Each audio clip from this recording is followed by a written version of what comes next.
Livre des Proverbes, chapitre 17. Mieux vaut un morceau de pain sec avec la paix qu'une maison pleine de viande avec des querelles.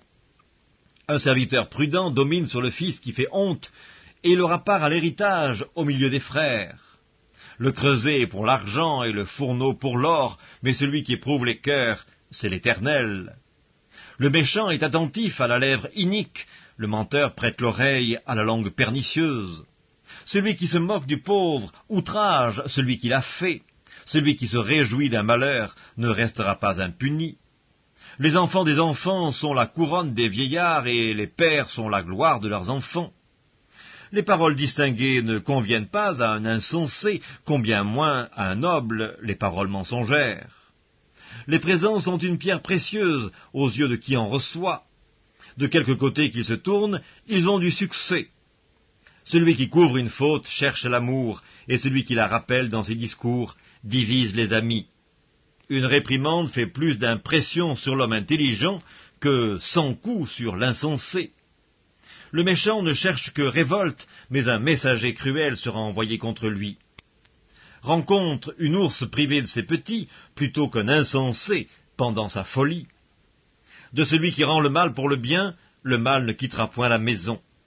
Commencer une querelle, c'est ouvrir une digue. Avant que la dispute s'anime, retire-toi. Celui qui absout le coupable et celui qui condamne le juste sont tous deux en abomination à l'Éternel. À quoi sert l'argent dans la main de l'insensé? À acheter la sagesse, mais il n'a point de sens. L'ami aime en tout temps, et dans le malheur il se montre un frère. L'homme dépourvu de sens prend des engagements, il cautionne son prochain. Celui qui aime les querelles aime le péché, celui qui élève sa porte cherche la ruine. Un cœur faux ne trouve pas le bonheur, et celui dont la langue est perverse tombe dans le malheur. Celui qui donne naissance à un insensé aura du chagrin, le père d'un fou ne peut pas se réjouir.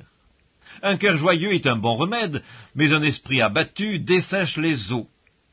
Le méchant accepte en secret des présents pour pervertir les voies de la justice. La sagesse est en face de l'homme intelligent, mais les yeux de l'insensé sont à l'extrémité de la terre. Un fils insensé fait le chagrin de son père et l'amertume de celle qu'il a enfantée. Il n'est pas bon de condamner le juste à une amende, ni de frapper les nobles à cause de leur droiture. Celui qui retient ses paroles connaît la science, et celui qui a l'esprit calme est un homme intelligent.